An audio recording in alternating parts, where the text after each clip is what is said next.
Let's talk about the role that hip rotation plays in sumo squats. The difference between a traditional squat and a sumo squat is that in a traditional squat, your toes are mostly facing straight ahead. And in a sumo squat, we've got a slightly wider stance with the toes facing out more. So in that traditional squat, we're going to be using a lot of internal hip rotation. But when we open that position out and point the toes out, we're going to be able to use a lot more external hip rotation with the goal of getting deeper into that squat. The deeper we get into that sumo squat, the more glute engagement we are going to achieve. So this hip external rotation is important for achieving the best glute engagement and the most efficiency of that sumo squat.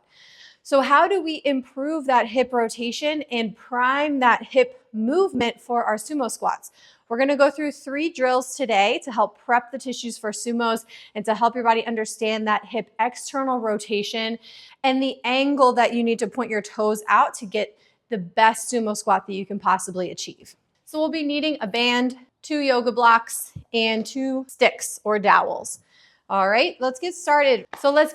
Our first movement is going to be in a shin box position on the floor. If you need assistance for the front leg, you can place your yoga blocks under the front knee and hip. If we don't need assistance, we're just going to do this right on the floor. Our shin box is 1 leg in front, 1 leg behind. I'm going to close this position up so that my left foot, which is the front leg, is going to be attached to the right thigh. And then you can tuck that right leg back under. We'll point the toes of that right foot out to the side. If that's painful for your knee, you can also do that with the top of the foot facing the floor. So from this position, I'm in my shin box position. My left hip is externally rotated and my right hip is internally rotated. What we're going to work on is opening this right hip into external rotation. In our sumo squats, we don't need just external rotation. We also need abduction, which is opening of the leg to the side. So we're not only rotating, we are abducting as well. So this trail leg is slightly abducted, meaning it's outside of the center of my body. And then we're going to externally rotate from there. So from shin box, we're going to pitch forward over that front leg. You can prop yourself up onto yoga blocks if you can't quite reach the floor. We're going to try to pitch forward with an extended spine. Then from here, you're going to drive this right heel into the floor, and then you're going to lift that right knee. Now, as you're lifting that right knee, we're externally rotating from the hip.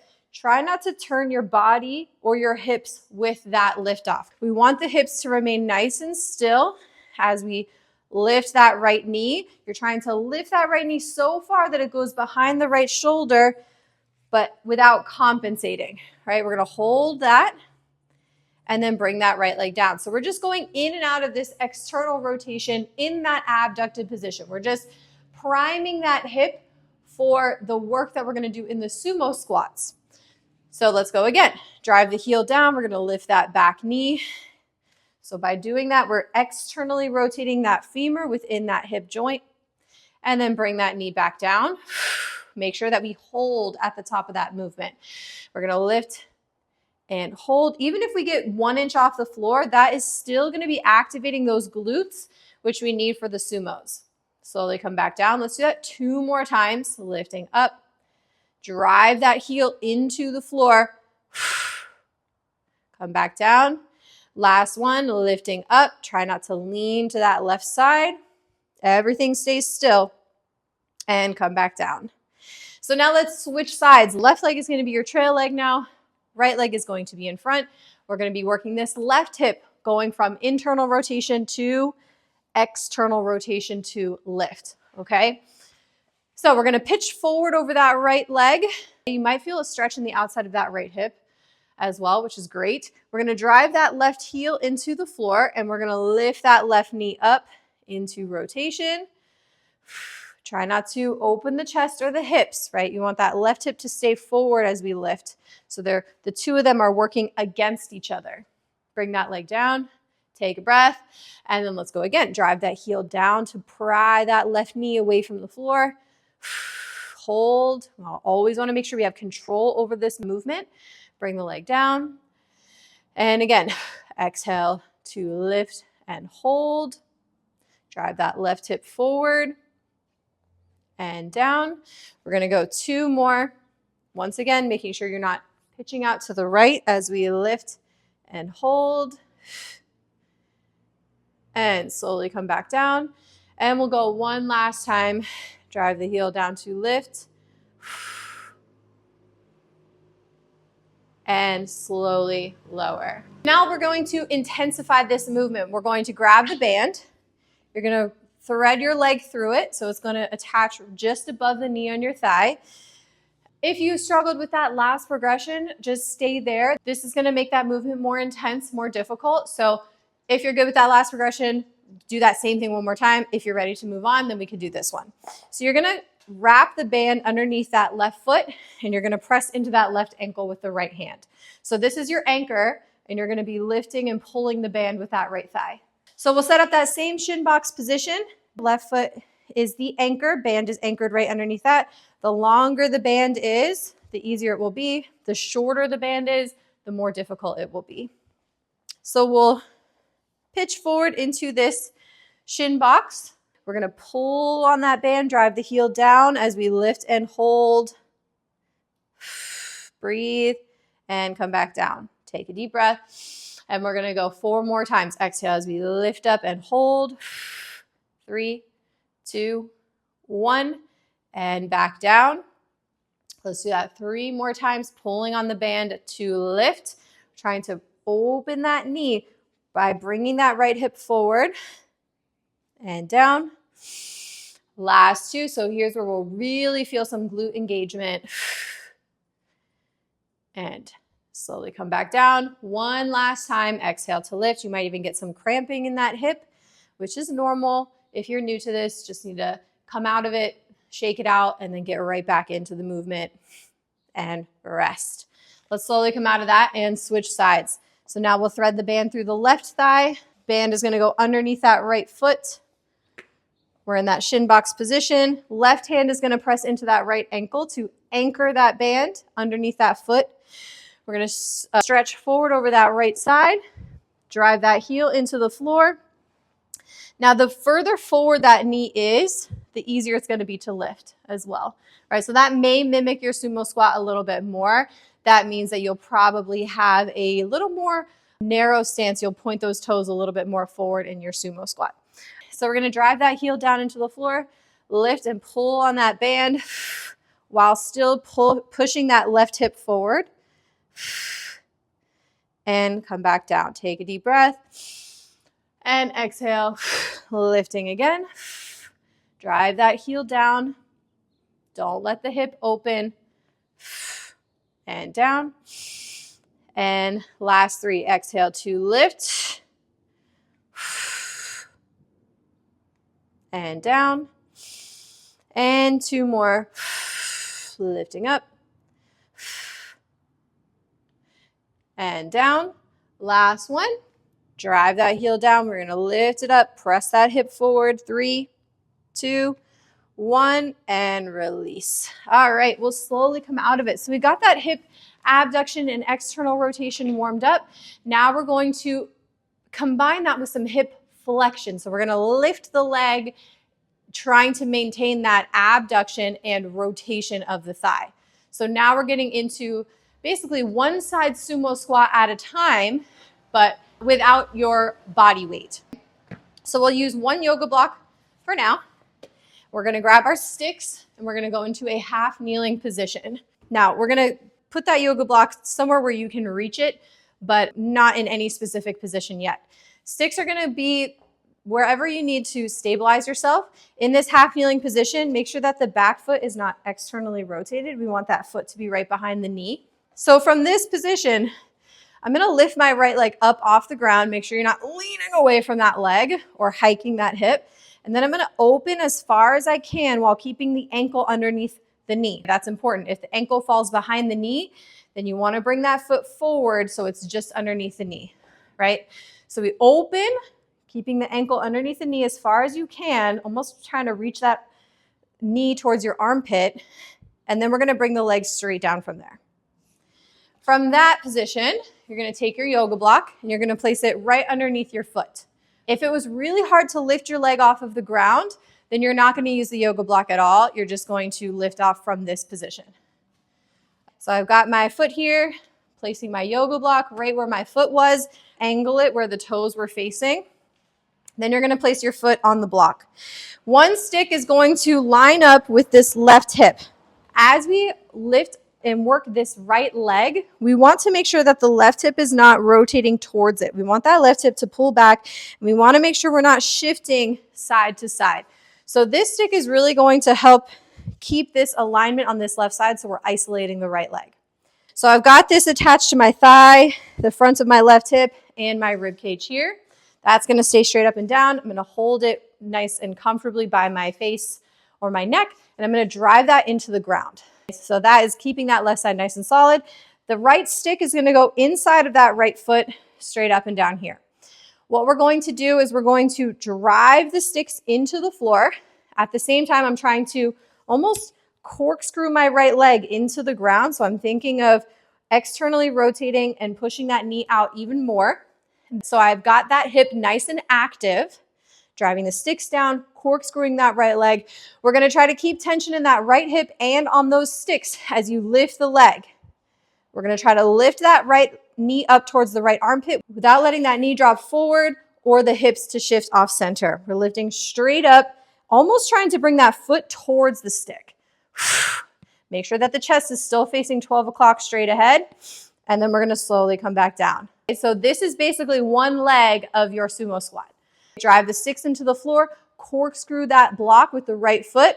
Try to maintain that tension as we lift the right leg straight up as high as you can without dropping that knee or shifting.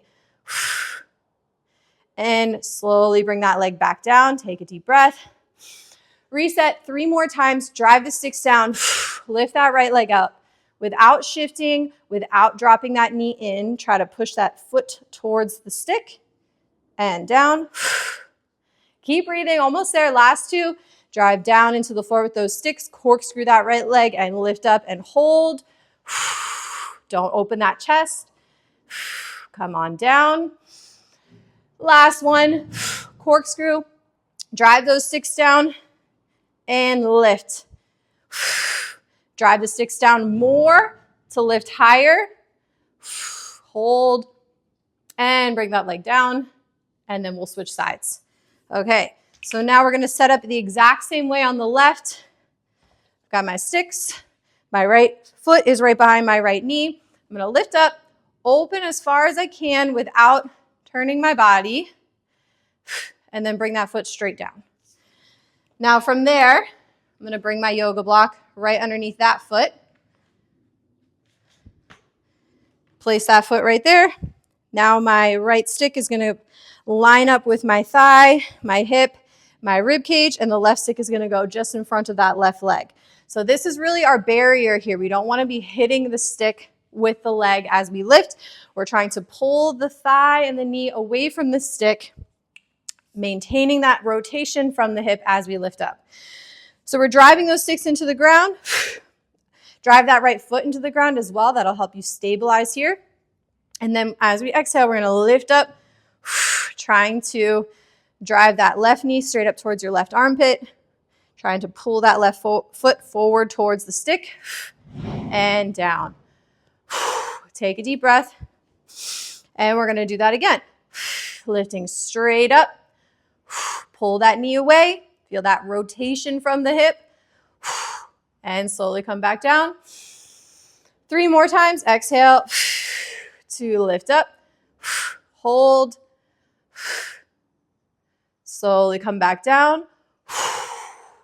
Last 2, corkscrew that left leg into the ground, drive those sticks into the floor, maintain that tension as we lift up.